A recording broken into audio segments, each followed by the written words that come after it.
नमस्कार दोस्तों, क्या आप भी आईटी कंपनी में काम करते हैं?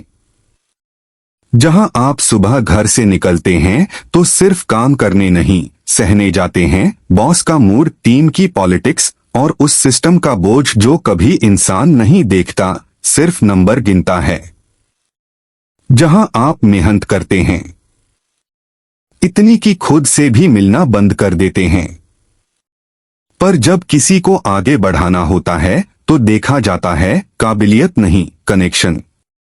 आप दिन रात मेहनत करते हैं, समय पर डिलीवर करते हैं बिना किसी गलती के, पर जब प्रमोशन या रिवार्ड की बात आती है तो आपको नजरअंदाज कर दिया जाता है और आगे बढ़ा दिया जाता है उन्हें जो दिन भर कुछ खास नहीं करते लेकिन टीम में रौनक बनाए रखते हैं, जो सुंदर हैं, स्टाइलिश हैं और मूड फ्रेंडली हैं।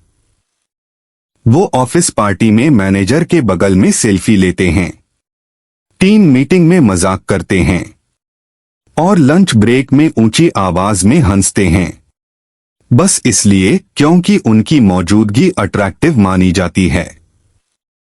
और आप उस भीड़ में बस एक कोना पकड़कर खड़े रहते हैं। ना कोई पूछता है, ना कोई जानता है कि आपने ही वो काम किया था जिसकी वजह से वो प्रोजेक्ट क्लोज हुआ। कभी कभी लगता है कि आपकी गलती बस इतनी है कि आप शोर नहीं मचा पाते।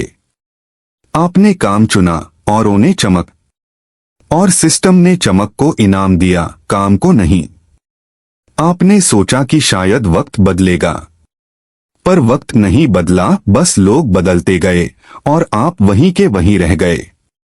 हर बार जब टीम आउटिंग होती है वहीं लोग इनवाइटेड होते हैं, वहीं लोग तस्वीरों में होते हैं और आप बस उस ग्रुप फोटो से कटे हुए सिर्फ स्क्रीन के सामने रह जाते हैं। आपका मन करता है चिल्ला दो कि मैं भी हूं यहां, मैंने भी कुछ किया है।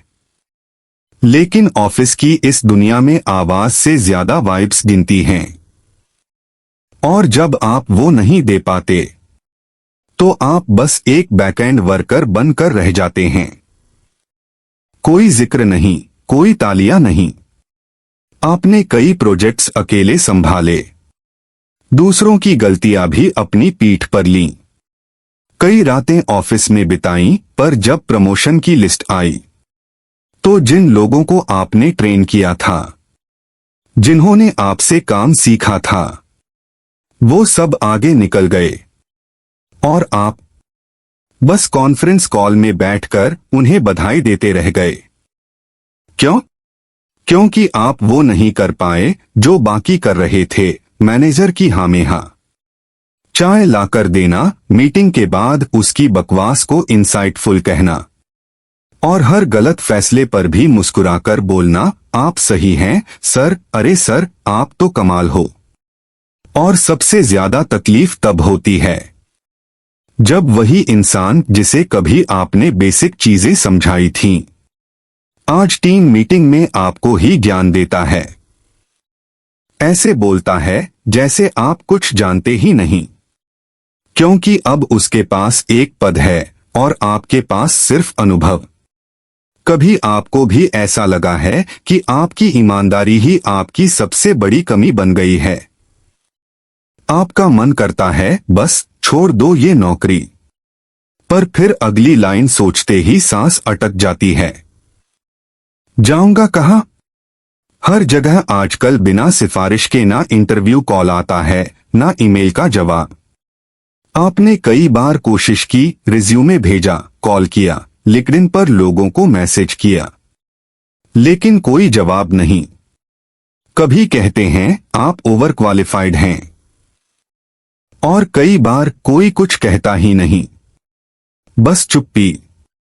आपने सोचा इसी कंपनी में टीम बदल लें, शायद माहौल बदले, लेकिन वहां भी वही कहानी, वही लोग, वही पॉलिटिक्स, वही अपमान और फिर जिम्मेदारियां, घर की ईएमआई, माँ की दवाइयां, बच्चे की फीस।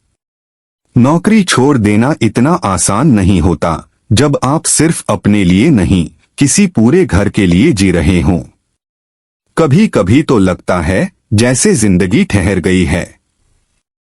ना पीछे जा सकते हैं, ना आगे कोई रास्ता दिखता है।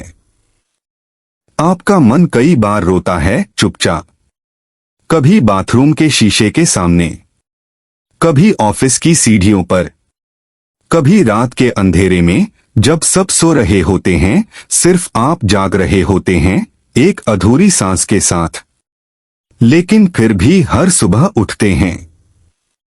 मन मरा हुआ होता है, पर चेहरा मुस्कुरा रहा होता है, क्योंकि कोई देख न ले कि आप अंदर से बिखर रहे हैं।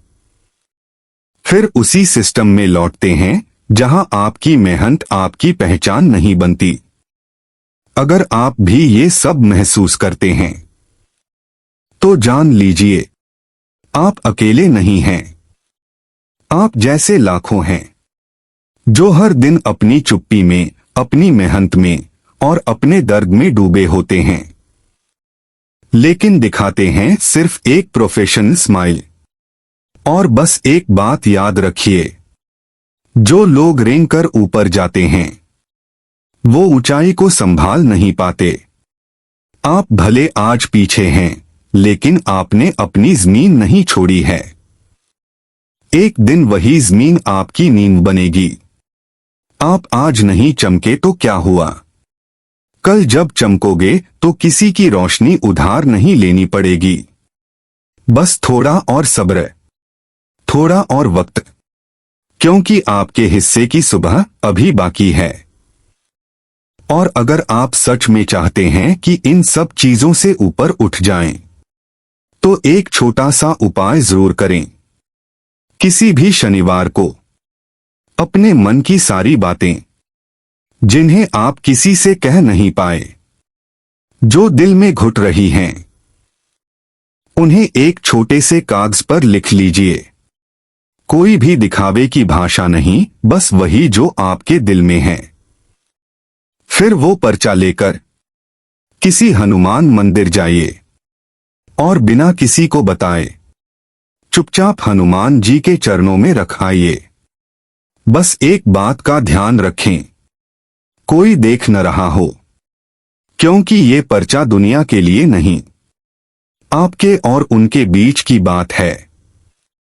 और जितना संभव हो उस कागज पर राम नाम जरूर लिखिए, क्योंकि हनुमान जी को राम नाम अति प्रिय है। फिर बस मन ही मन उनसे कह दीजिए, कवन सो काज कठिन जग माही, जो नहीं होए तात तुम पाही। और फिर लौट आइए। कुछ मत सोचिए, कुछ मत मांगिए, बस यकीन रखिए, जहां दुनिया मौन हो जाती है, वहां से हनुमान जी की कृपा बोलती है। शांति से, धीरे से आपको उस अंधेरे से निकालकर आपके असली प्रकाश तक ले जाएगी।